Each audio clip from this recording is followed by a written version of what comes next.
നിങ്ങളുടെ favourite shows ഇനി ഒരിക്കലും മിസ്സാവില്ല. ഇപ്പോൾ C5 കാണും നിങ്ങളുടെ ഫേവറേറ്റ് ഷോസ് തികച്ചും സൗജന്യമായി. ഈ ബന്ധം ഞാൻ തകർത്തിരിക്കും.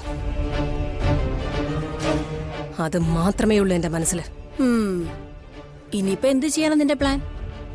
ഒന്നും വർക്കൗട്ട് ആവുമെന്ന് എനിക്ക് തോന്നുന്നില്ല. എനിക്ക് വ്യക്തമായ പദ്ധതികളുണ്ട്. ഞാനത് നടപ്പാക്കുകയും ചെയ്തിരിക്കും. എനിക്കൊരു മനസ്സമാധാനവും ഇല്ല കാർത്തിയേട്ടാ. ഏത് നിമിഷവും ഈ കുടുംബത്തിന്റെ തകർച്ച ആഗ്രഹിച്ചുകൊണ്ട് നടക്കുക അവള്. എന്നോട് അവക്ക് എന്തുമാത്രം പകയുണ്ടെന്ന് എനിക്ക് മാത്രമേ അറിയൂ.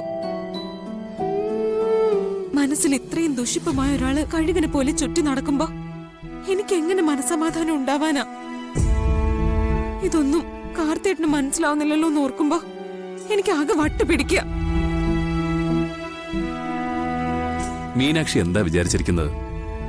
എനിക്കിതൊന്നും മനസ്സിലാവുന്നില്ലെന്നോ? ഈ 21 ദിവസത്തെ ചടങ്ങും മറ്റും വേണ്ടെന്ന് ഞാൻ പറഞ്ഞില്ല എല്ലാരോടും.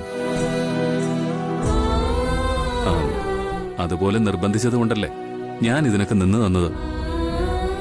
എന്നിട്ട് താനിപ്പോ ഇങ്ങനെ സംസാരിച്ച എനിക്കത് സഹിക്കാൻ പറ്റില്ല.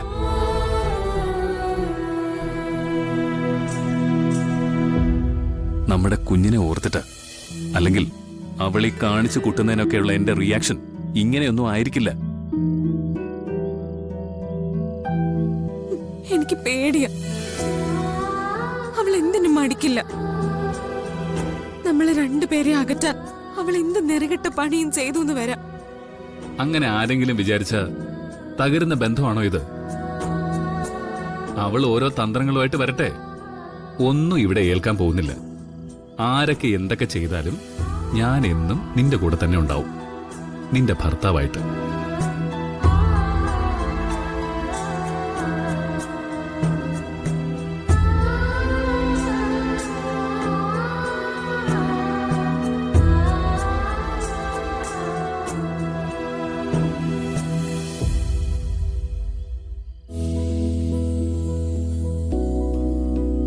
ജീവിതത്തില് ഒരുപാട് പ്രശ്നങ്ങൾ ഇനിയും സംഭവിക്കും. പക്ഷേ എന്ത് പ്രശ്നവും നമ്മൾ ഒരുമിച്ച് നേരിടും. അത് ഈ കാർത്തിക് തനിക്ക് തരുന്ന വാക്ക. അതെനിക്കറിയാം കാർത്തിയേട്ടാ. ഓഹോ, തനിക്കതൊക്കെ അറിയാല്ലേ? അറിയാം, എനിക്കറിയാം. പക്ഷേ ഇടയ്ക്കിടെ ഇങ്ങനെ പറയുന്നത് എനിക്കിഷ്ടമാ. ആഹാ, ആണോ?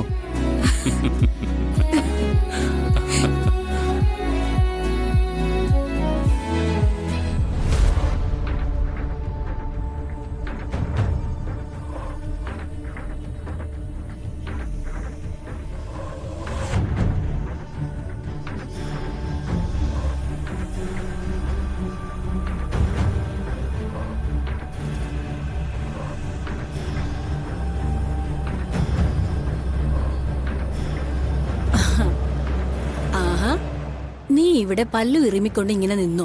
അവര് തമ്മിലുള്ള ബന്ധം ഓരോ ദിവസം കഴിയുന്തോറും കൂടുതൽ ദൃഢമായിക്കൊണ്ടിരിക്കുക.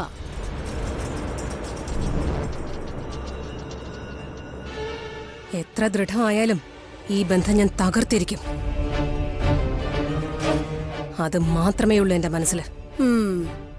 ഇനിയിപ്പോ എന്ത് ചെയ്യണം നിന്റെ പ്ലാൻ? ഒന്നും വർക്കൗട്ട് ആവുമെന്ന് എനിക്ക് തോന്നുന്നില്ല.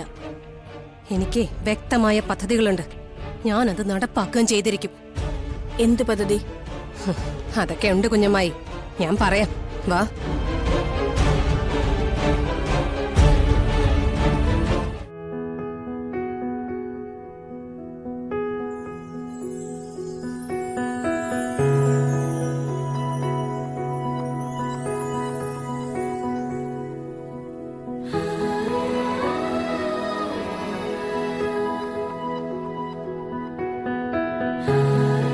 ആർക്കാ ജയേട്ടാ ഇത്ര കഷ്ടപ്പെട്ട് എന്നെ ഒരു മാറാരോഗ്യാക്കാൻ തെടുക്കാം? നമ്മുടെ ശത്രുക്കൾ ആരൊക്കെയാണെന്ന് നമുക്ക് തന്നെ അറിയാവില്ല ദേവി. പക്ഷേ തെളിവുകളില്ലാത്ത സ്ഥിതിക്ക് പരസ്യമായി നമുക്ക് അവരുടെ പേര് പറയാൻ പറ്റില്ലല്ലോ. അത് സത്യം. ജയിച്ചേ തീരുമെന്നുള്ള വാശിയൊന്നും എനിക്കില്ല. പക്ഷേ തോൽപ്പിച്ചേ തീരുമെന്ന് വാശി പിടിക്കുന്നവരുടെ മുന്നിൽ തീർച്ചയായിട്ടും ജയിക്കണം. എന്നെ വേദനിപ്പിച്ച പലരോടും എനിക്ക് പകയോ പ്രതികാരവും ഇല്ല. കാരണം ഞാനും കുറെയൊക്കെ തെറ്റുകൾ ചെയ്തവനാ. പക്ഷേ ഒരു ഉറുമ്പിനെ പോലും നോവിക്കാത്ത എന്റെ ദേവിയോട് ഈ ക്രൂരത ചെയ്തവരാരായാലും വിടില്ല. അവരെ ഞാൻ വെറുതെ വിടില്ല.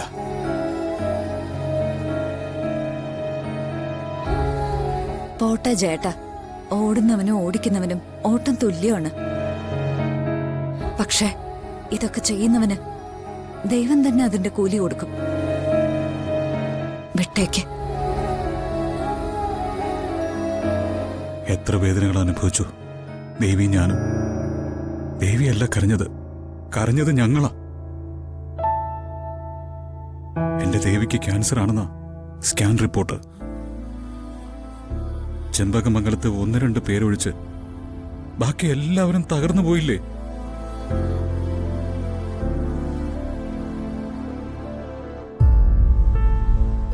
എന്റെ കൂടെ കൂടുമ്പോ ദേവിക്ക് കഷ്ടകാലവും കണ്ണീരുവാ.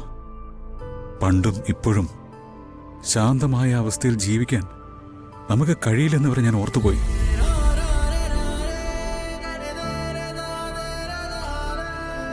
ചേട്ടാ,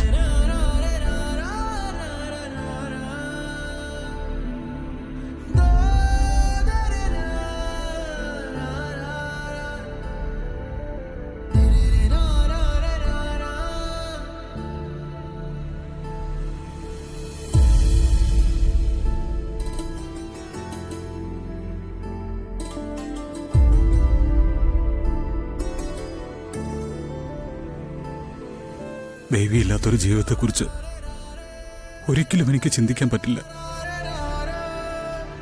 എനിക്കെന്റെ ദേവിയോടുള്ള സ്നേഹത്തിന്റെ ആഴം എത്രയാണെന്ന് പറയാൻ വാക്കുകളില്ല. അത്രയ്ക്ക് ജീവനാ എനിക്ക് നിന്നെ.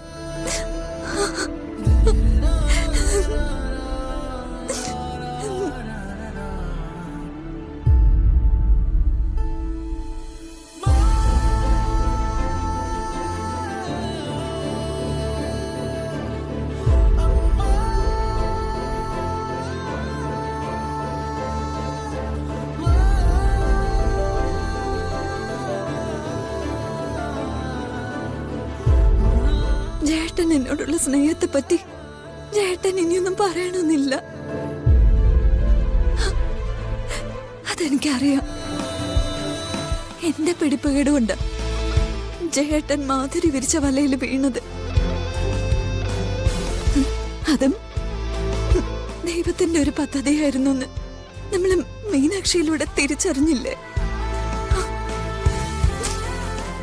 ദേവി, ഇനി ദൈവം നമ്മൾ അങ്ങനെ കരയിപ്പിക്കില്ല ചേട്ടാ.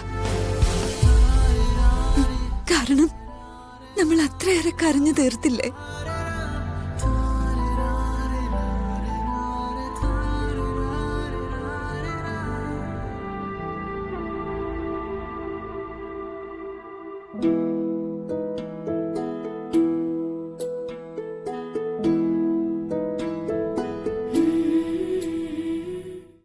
ഡൗൺലോഡ് ചെയ്യൂ C5 ആപ്പ്. കാണൂ എല്ലാ എപ്പിസോഡുകളും സൗജന്യമായി.